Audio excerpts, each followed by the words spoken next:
कौशल्य शारीरिक आहे, बाकी सगळं मानसिक आहे. तर आम्ही हसत होतो त्याला. आम्ही 50% जायला तयार होतो की चालेल 50% मानसिक आणि 50% शारीरिक. तसं नाही, तो म्हणाला 10%च त्याने कुठेतरी वाचलं असेल आणि त्याची श्रद्धा होती. आणि काय झालं, मी आजारी पडलो, खूप आजारी पडलो. मला स्लिप डिस्क झाली, इतकी सिव्हिअर स्लिप डिस्क होती की मी असा एससारखा वाकडा होऊन गेलो होतो. आणि मला एक जिना चढता येईना. त्या दिवशी मला उचलून वर न्यावं लागलं होतं. मला आठवतं ज्यावेळेला सिव्हिअर अटॅक आला. आणि डॉक्टर बावडेकर माझे खूप चांगले मित्र होते. ते माझ्या ऑर्थोपेडिक सर्जन होते, म्हणजे हाडाचे सर्जन ते. तर ते मी त्यांच्याकडे गेलो आणि त्यांनी तपासलं, एक्सरे वगैरे काढला आणि ते म्हणाले अगदी क्लासिक स्लिप डिस्क आहे आणि ह्याच्यात ऑपरेशन हा एकच उपाय आहे. आता ऑपरेशन हा उपाय म्हटल्यावरती माझ्यावर दडपण आलं. कुणाला वाटतं आपण ऑपरेशन करून घ्यावं म्हणून. तर बाबा आमटे तुम्हाला माहीत असतील, बाबा आमटे माझ्या खूप जवळ होते मला. आणि त्यांची 3 ऑपरेशन्स झाली होती स्पाईनची, म्हणजे स्पायनल कॉर्डची 3 ऑपरेशन झाली होती, पण त्याचा काही उपयोग झाला नव्हता त्यांना. आणि त्यातलं एक तर शेवटचं ऑपरेशन बावडेकरांनीच केलं होतं. तर त्यांना झोपूनच राहायचं. बाबांना म्हणजे उठून बसताच यायचं नाही, त्यांना झोपूनच राहावं लागायचं. ते कॉट घेऊनच जायचं प्रवासाला सुद्धा. आणि थोडंसं चालू शकत होतं. ह्याच्या पलीकडे त्यांना पाठीचा कणा पूर्ण त्यांचा, म्हणजे पाठीचा कणा ताठ असलेला माणूस, पण प्रत्यक्षातला पाठीचा कणा हात भयंकर त्यांना त्रास द्यायचा. तर ते मला सारखे निरोप पाठवायचे, तुम्ही ऑपरेशन नका करून घेऊ, त्याचा काही उपयोग होत नाही. मग मी बावडेकरांना सांगायचं की बाबा आमटे असं म्हणतायत, तर मग कशाला. माझ्या एक मनात वाटायचं की बाबा आमटे म्हणतायत तर मग बावडेकर म्हणणार नाहीत, कारण आम्ही दोघंही बाबा आमट्यांचे भक्त होतो, त्यांच्याकडे नेहमी जायचो यायचो. तर बावडेकर शेवटी चिडले. ते म्हणाले अहो बाबा आमटे पेशंट आहेत, मी डॉक्टर आहे, तुम्ही त्यांचं ऐकायचं का माझं ऐकायचं, एकदा ठरवा फायनली. म्हणाला तुम्हाला नको असलं तर तुम्ही झोपून राहा म्हणाले. बाबा आमटे झोपून येत ना, तसं तुम्ही पण झोपून राहा म्हणाले, काही हे नाही.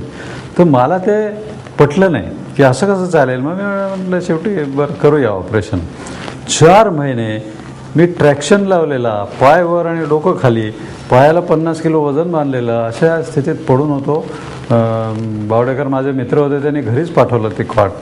आणि त्याच्यात पडून होतं. मी कंटाळून गेलो की करायचं काय. तर माझ्या कॅप्टन इझिकेल आले आणि त्यांना आनंद झाला. म्हणाले सर आता ते पोलीस पंचनामे वाचायचं बंद करा, मी पुस्तकं आणली आहेत ते वाचा. आणि त्याने 2 पोती भरून पुस्तकं आणली होती माय मेंटल ट्रेनिंगवर, आणि ती रचली माझ्या कॉटच्या भोवती. आणि मला आठवतं की तेव्हा दुसरं काही करायला नव्हतं, तर मी वाचत सुटलो, वेळासारखं सगळं वाचून काढलं.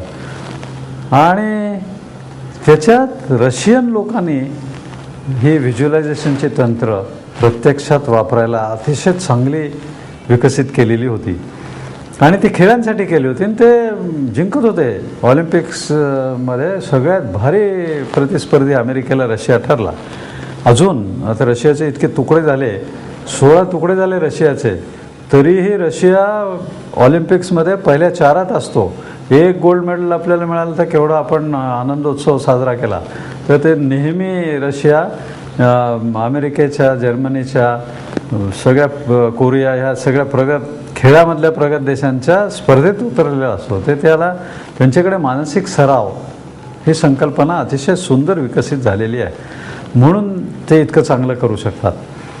तर मग मी ते सगळं वाचून काढलं. आणि मग मला असं वाटलं की खेळांच्यासाठी हे आपण वापरतो, की सगळे जे मोठे खेळाडू आहेत ऑलिम्पिकचे, वर्ल्ड चॅम्पियन्स, हे सगळे आपल्या शरीराचे कंडिशनिंग, फिजिकल कंडिशनिंग, म्हणजे शरीराची जी परिस्थिती असेल ती हवी तशी सुधारून घ्यायला, त्याचं कौशल्य सुधारायला त्याचा वापर करतात.